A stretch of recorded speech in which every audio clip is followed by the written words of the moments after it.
వాడు మనోడు కాదా? మనకు వ్యతిరేకంగా మాట్లాడిండా? అయితే మూసేయండి, ఏదో ఒక కేసు బనాయించి లోపల తోసేయండి. ఎంత ధైర్యం వాళ్ళకి? మనం నల్లమల అడవుల్లో క్రూర మృగాల మధ్య పెరిగొచ్చాం, అందరినీ తొక్కుకుంటూ సీఎం అయ్యాం, మన పేరు మర్చిపోతారా? ఎన్ని గుండెలు! ఇది రేవంత్ రెడ్డి వ్యవహారం. రాష్ట్రంలో లా అండ్ ఆర్డర్ పూర్తిగా పట్టాలు తప్పి నేరాలు రాజ్యమేలుతుంటాయి. ఈయన గారు మాత్రం కక్ష రాజకీయాలు చేసే పనిలో యమా బిజీగా ఉన్నాడు. ప్రశ్నించిన వారిని, గిట్టని వారిని, మాట వినని వారిని జైలుకు పంపే ఏకైక ఎజెండాతో పనిచేస్తున్నాడు రేవంత్ రెడ్డి. సర్కార్ అరాచకాలను నిలదీస్తే అక్రమ కేసులు, అన్యాయాన్ని ఎదిరిస్తే అరెస్టులు, హామీలు ఏమయ్యాయని అడిగితే వేధింపులు. ఇది రాష్ట్రంలో కాంగ్రెస్ సర్కార్ వెలగబెడుతున్న ప్రజాపాలన.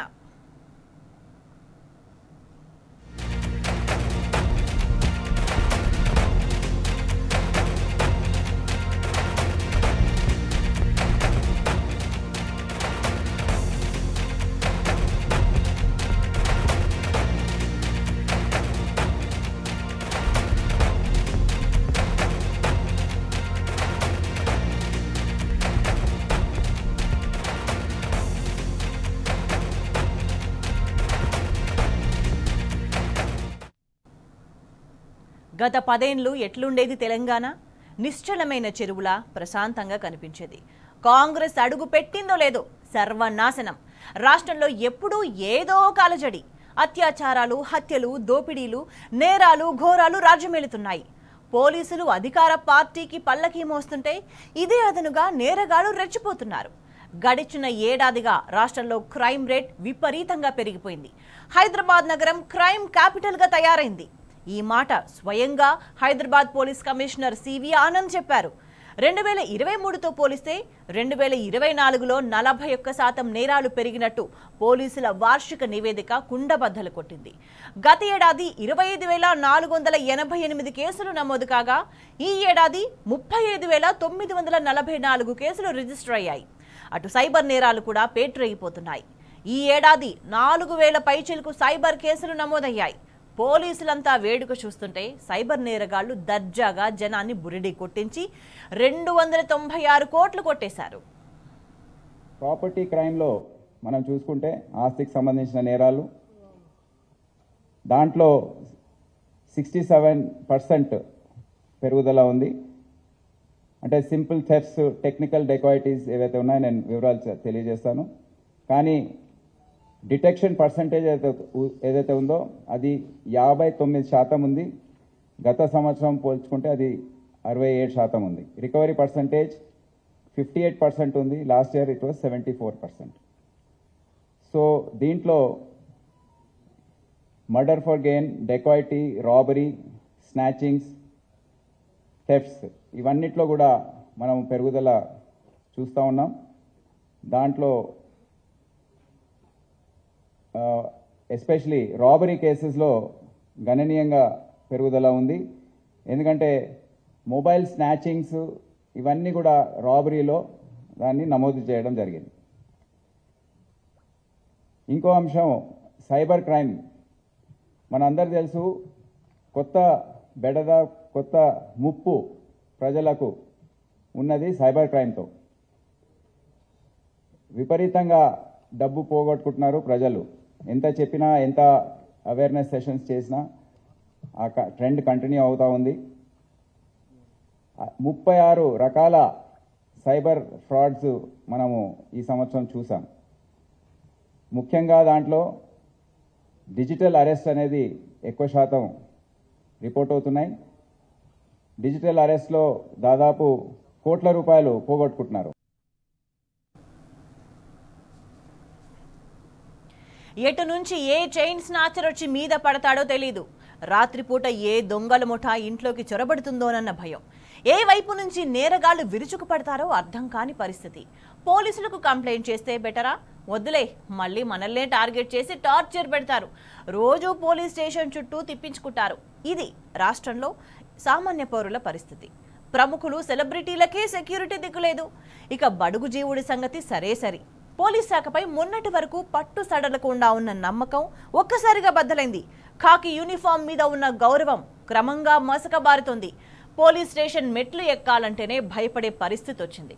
ప్రజలకు అసలు భద్రతే లేకుండా పోయింది. ముఖ్యంగా ఆడపిల్లల రక్షణ కరువైంది. ఆ మధ్య నర్సింగ్ స్టాఫ్ హైదరాబాద్లో ఆందోళన చేస్తే ఆడపిల్లలను కూడా చూడకుండా అర్ధరాత్రి దాకా బంధించారు పోలీసులు. బుడిబుడి నడకల బుజ్జాయి నుంచి ఉద్యోగం చేసే మహిళల వరకు ఎవ్వరికీ రక్షణ లేకుండా పోయింది. పగలు రాత్రి అన్ని వేళలా ప్రజలకు అభద్రతా భావమే. పోలీసుల సమక్షంలోనే హైడ్రా బుల్డోజర్లు విధ్వంసం సృష్టిస్తుంటే జనం భయంతో బిక్క చచ్చిపోయారు. ఇది ఈ రాష్ట్రంలో ఇవాళ ఉన్న ఘోరమైన పరిస్థితి.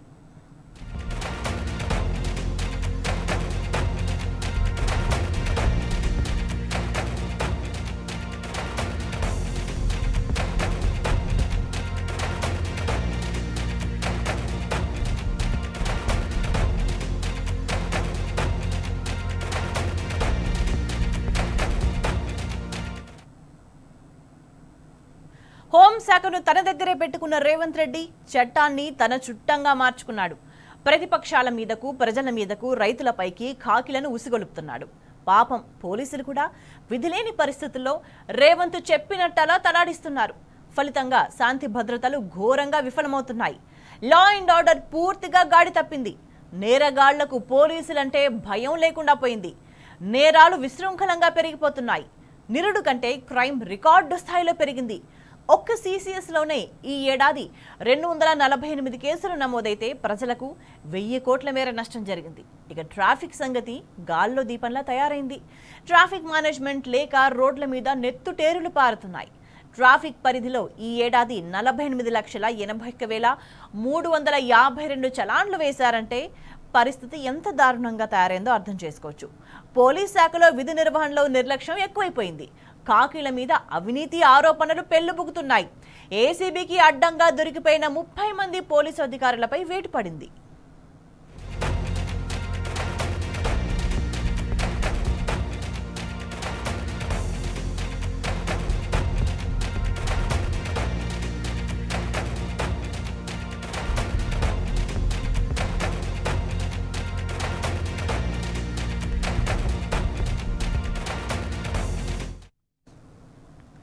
పోలీసులు ఇప్పుడు తిరుగుతున్న అత్యాధునిక వాహనాలు ఎవరిచ్చారు?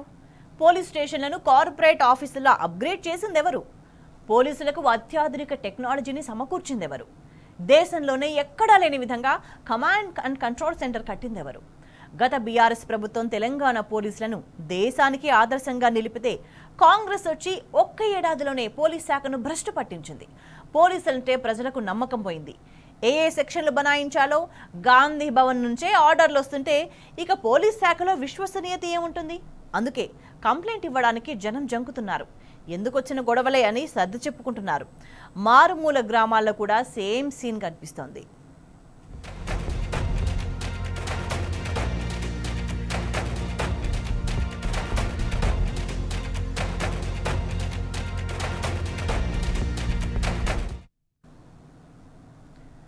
పోలీసులను పోలీసులే అడ్డుకునే పరిస్థితిని గతంలో ఎప్పుడైనా చూసామా?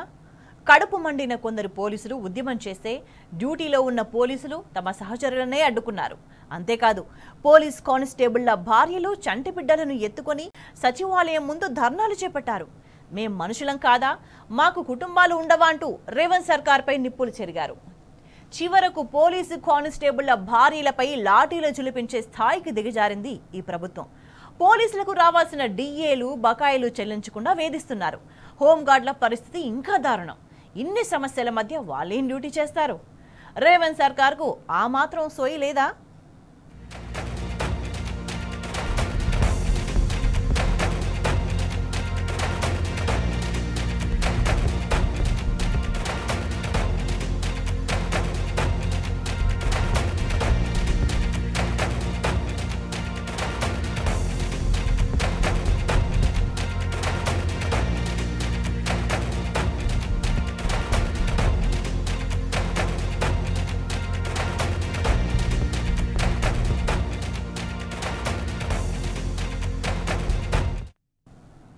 పోలీసులను అడ్డం పెట్టుకుని రేవంత్ సర్కార్ చెయ్యని దుర్మార్గం లేదు. బీఆర్ఎస్ సర్కార్ హయాంలో డిగ్నిఫైడ్గా డ్యూటీ చేసిన పోలీసులు ఇప్పుడు మళ్లీ రోడ్డున పడ్డారు. ఎప్పుడు ఏ ఇంటి మీదకు తమను ఉసుగొలుపుతారోనన్న భయం పోలీసులను వెంటాడుతోంది. ఇక కొందరు పోలీసులేమో సర్కార్ అండ చూసుకుని రెచ్చిపోతున్నారు. సస్పెండ్ అయిన ఒక ఏసీపీ దర్జాగా ప్రెస్ మీట్ పెట్టి మరీ అల్లు అర్జున్ను బెదిరించాడు. పోలీసుల గురించి ఇష్టం వచ్చినట్టు మాట్లాడితే వారి రీల్స్ కట్ అవుతాయంటూ సస్పెండెడ్ ఏసీపీ విష్ణుమూర్తి వార్నింగ్ ఇచ్చాడు. సస్పెన్షన్లో ఉన్న ఏసీపీ ఏకంగా ప్రెస్ మీట్ పెట్టడంపై పెద్ద దుమారమే రేగింది. డీజీపీ కార్యాలయం నుంచి విచారణ జరిపిస్తామని ప్రకటన చేస్తూ పోలీసులు డ్యామేజ్ కంట్రోల్ చేసుకునే ప్రయత్నం చేశారు. అంతెందుకు, వార్షిక నివేదిక విడుదల సందర్భంగా సిపి సివి ఆనంద్ కూడా ఒక దశలో సంయమనం కోల్పోయారు. విమర్శలు రావడంతో చివరకు ఆయన మీడియాకు క్షమాపణలు చెప్పుకున్నారు. రేవంత్ సర్కారు పెడుతున్న టార్చర్తో పోలీసులు కూడా సరిగ్గా డ్యూటీ చేయలేకపోతున్నారు అన్నది వాస్తవం.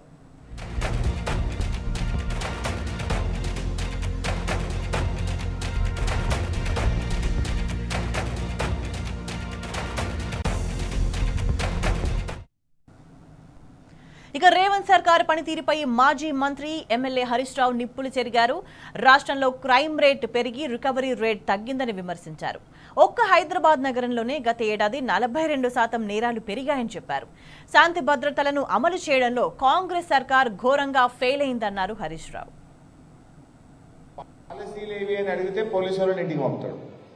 ఏందా నీ ప్రభుత్వం పాలసీ ఏంది, నీ పని ఏంది, నువ్వు చెప్పింది ఏంది, నువ్వు ఏం చేస్తున్నావు అని అడిగినామనుకో, పాలసీల గురించి అడిగితే పోలీసు వాళ్ళని ఇంటికి తోలుతాడు. ఇది రేవంత్ పాలన. చివరికి యాందాకు వచ్చింది, పోలీసు వాళ్ళు తమ పని తాము చేయలేక రాష్ట్రంలో క్రైమ్ రేట్ పెరిగింది, రికవరీ రేటు తగ్గింది. ఎంతసేపు ప్రతిపక్షాల మీద అణచివేత మీద, అక్రమ కేసులు పెట్టడం మీద, మా మీద నిఘా పెట్టడం మీద నీ పాలన నడుస్తుంది. అందుకే ఏమైంది రాష్ట్రంలో, నిన్న హైదరాబాద్ పోలీస్ కమిషనర్ ఏడాది రేవంత్ పాలనలో ఎన్ని కేసులు పెట్టినాము, ఎంత క్రైమ్ రేట్ జరిగిందో నిన్న రిపోర్ట్ ఇచ్చింది. ఏముంది ఆ రిపోర్ట్లో? 41% క్రైమ్ రేట్ పెరిగింది. కేసీఆర్ పాలన కంటే రేవంత్ పాలనలో ఒక సంవత్సరంలో 41% కేసులు పెరిగినాయి. అంటే నువ్వు మంచిగా పని చేసినవా, నువ్వు మంచిగా పని చేయలేదు అనడానికి ఇది ఒక ఉదాహరణ చాలదా అని నేను అడుగుతా ఉన్నా. క్రైమ్ రేటు పెరిగింది.